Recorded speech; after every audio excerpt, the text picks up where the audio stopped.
I'm Jennifer Sanasi, you're watching News 24 Live. Dr. Kirsty McCallum is joining me in studio. Now, she's the global brand ambassador for Burn Stewart, and we are going to learn everything we need to know about whiskey today. Hello. Hi. Well, you actually were the head blender at Burn Stewart before you became global brand ambassador, is that true? I worked as blender for Burn Stewart for 5.5 years before I became global brands ambassador. I worked with our master blender, Ian McMillan. Are there many women in that profession? There are a few, not many. There are a few women blenders. There's a thing in the Scotch whisky industry. It has been quite a male-dominated industry in the past, but there has always been women there. We have always been there. Maybe not at the forefront, but there's always been women in the industry. Like any profession, I guess. Now, you've come all the way from Scotland to South Africa. Is this your first time here? Yes, it is, yes. And how's our whiskey knowledge here in South Africa? It's getting better. People are very, very interested. You can see the consumer wants to learn more. People want to learn more. They're developing their flavours in whiskies, so it's a great market for us, yeah. Now, how did you get into whiskey? Sheer chance. It was pure luck. I left university after I've got a PhD in chemistry. I left university after getting my PhD, and at that point in time I wanted to be going to pharmaceuticals, making drugs to cure cancer and do all the good things that people want to do. Left university, no jobs in the pharmaceutical industry. I got a temporary job working in a distillery in Glasgow, fell in love with the industry, and I've never left, and I never will leave. It is one of the best industries I have ever come across. People are so friendly. It's like working in a family. You've got so many friends, the product, the history, the tradition. It's a great place to work. Wow. Now tell us about the history and tradition of whiskey, what you fell in love with. What I fell in love with is the fact that, especially at Burn Stewart, we're very traditional distillers. We don't have any computers in the distilleries. We've got beautiful, when you make whiskey, especially malt whiskey that you're going to taste today, it's all about using copper pot stills. And there are 109 distilleries in Scotland. 109? 109, and every distillery has stills of a different shape. Wow. And they all produce whiskey of a different character. And it's really, to me, it's magical because we can only use 3 ingredients. All any distillery can use is water, yeast and malted barley to make whiskey. Really? Malt whiskey, but then every malt whiskey is different, and it's all down to these beautiful copper pot stills. I didn't know that you could only use 3 ingredients to come up with all of these amazing flavours. Yes. How do you get the flavours? The stills are so important. We have, our distilleries, when we have to replace stills, we actually go back to the original plans to get, we want the stills to be exactly the same shape because that's what gives your whiskey its character. I mean, you think some of our distilleries, Bunnahabhain was founded in 1881, Tobermory was 1798. Wow. So there's a lot of history, a lot of tradition, no computers anywhere near the process, we rely on the art of the distiller. Our guys have maybe 20, 30 years service making whiskey, let them do it, it's their art, it's what they do, it's their total craft. It sounds amazing. Now, would you say that people think whiskey is a man's drink? That's changing. Is it changing? That is changing, yes. There's more and more women getting into whiskey. We're also losing this. You hear people say when you drink whiskey, you only add water or you add an ice cube or there's certain ways to drink it. There are no rules with whiskey. You drink it how you enjoy it.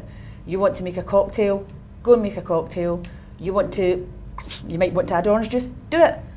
For me, whiskey's made for people to enjoy.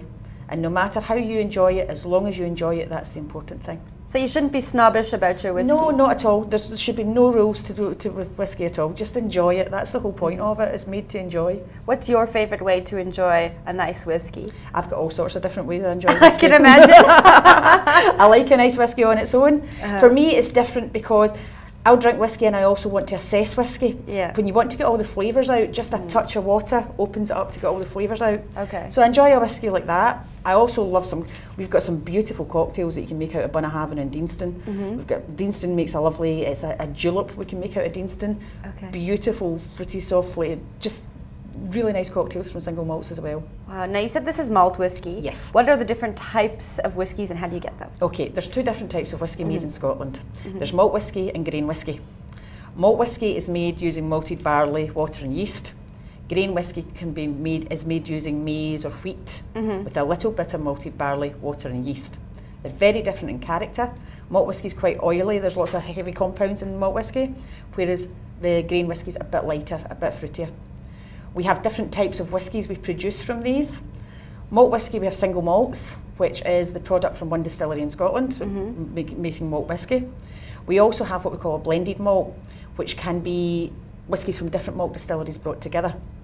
We have single grains, which is one grain from one distillery, one grain distillery, and we also have blended grains, which is a mix of grains from different grain distilleries.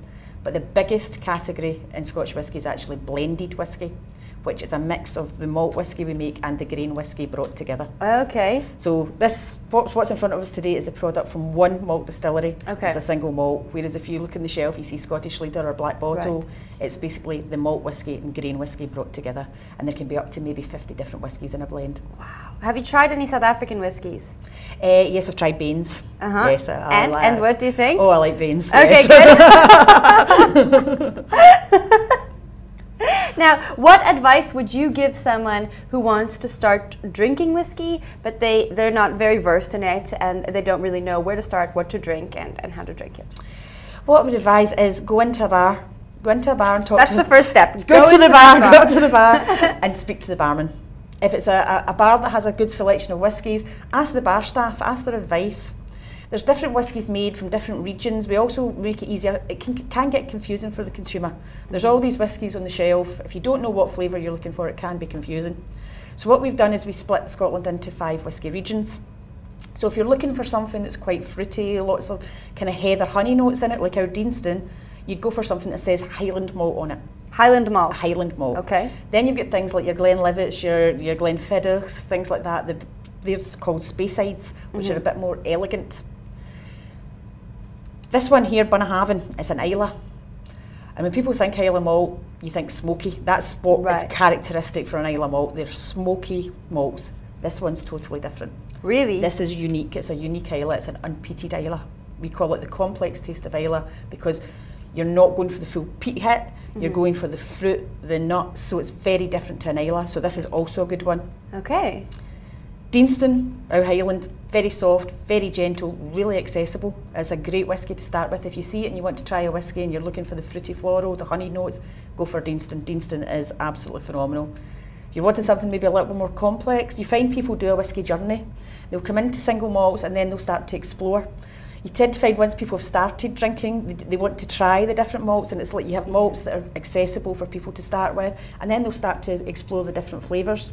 And this is what we call an explorer's malt. This is the kind of malt you move into once you've been through maybe the Glenlivets, Glenfiddichs, moved on to the Deanstons, and this is your next stage on the ladder. So you've got different types of malt for different journeys. You've convinced me that you're never going back to chemistry. Never. But you can combine the two. You can use chemistry in making whisky. Yeah, I believe that. Yes, and if you get a combination of the nose and the palate and also the science, you can really get a good idea of what's going on in there.